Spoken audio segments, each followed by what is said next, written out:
official YouTube channel of Ann Albanas in the Mbarikiwa Show. She is a gifted musician, a songwriter, and a minister of the Lord. She has a heart to inspire, uplift, and draw people closer to God through the power of music and the word.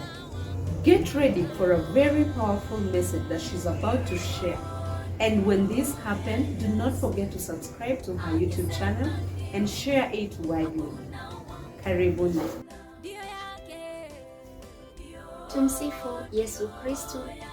Bwana Yesu Kristo asifiwe. Namshukuru Mungu kwa ajili ya siku hii ya leo ambapo tutaweza kuangalia binti mmoja ambaye anaitwa Esther. Tukiangalia katika kile kitabu kinaongelea kuhusu huyo binti ambaye aliweza kuachwa na wazazi wake, akawa mtoto yatima, na mjomba wake aliyekuwa anaitwa Mordekai akaweza kumchukua na akaweza kumlea. Mordekai alikuwa anafanya kazi kwa nyumba ya mfalme, na ikatokea yule malkia wakati ule alikosea, akakosa kumtii mume wake ambaye alikuwa ni mfalme.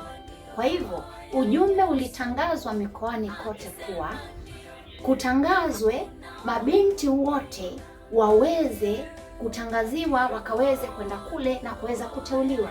Mordekai akaweza kumchukua Esther akampeleka pale, na alipofika pale kulikuwa na yule alikuwa mkubwa wao ama mwelekezi wao, alikuwa anaitwa Hagai, na pale mbele ya macho ya Hagai Esther akaweza kupendelewa. Na tukiangalia Esther sura ya 2 mstari wa 9 unasema, Hagai alipendezwa na Esther hata kiasi cha kupendelea. Bila kupoteza wakati alimpa Esther mafuta na chakula maalum. Isitoshe, alimhamishia mahali pazuri kabisa katika nyumba hiyo ya wanawake. Akamteulia wajakazi 7 kutoka ikulu ya mfalme wamhudumie. Tumsifu Yesu Kristo.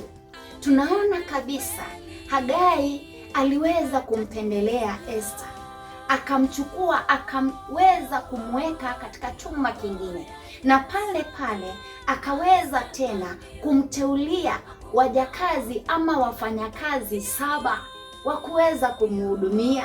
Tumsifu Yesu Kristu.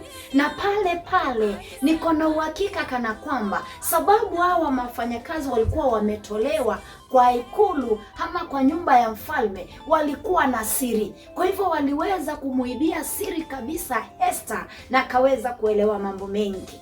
Tunapoangalia ama tunapotafakari kuhusu hili ni kuwa wakati Mungu amekupendelea, kitu cha kwanza ataweza kukuteulia wale tunaita divine connectors.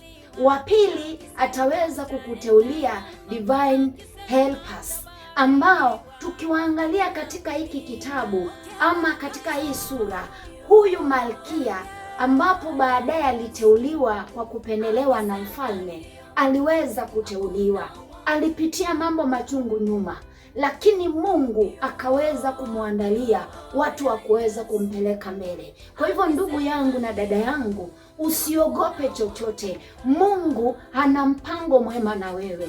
Mungu anakuandalia mambo mazuri, kuwa wale watu ambao anaenda kuunganisha na wao ni watu ambao watakushika mkono kwa kukupendelea sana, kwa kuweza kukuibia siri za mahali ambapo ulipo.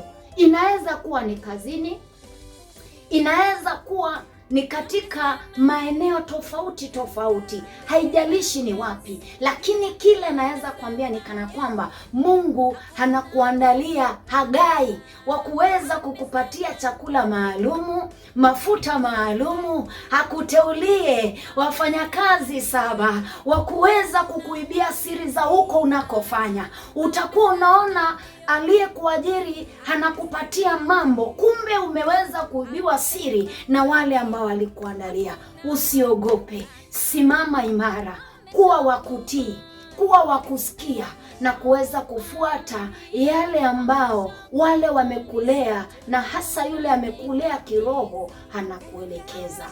Bwana Yesu apokee sifa, na juu ya yote hazidi kujitukuza ndani ya maisha yako. Amina. Thank you for watching and being part of Ann Albana's Mbarikiwa Show. If that message touched you and blessed you, be sure to share it with a friend. Leave a comment down below, like and subscribe to Ann Albana's YouTube channel. Thank you and see you in the next one.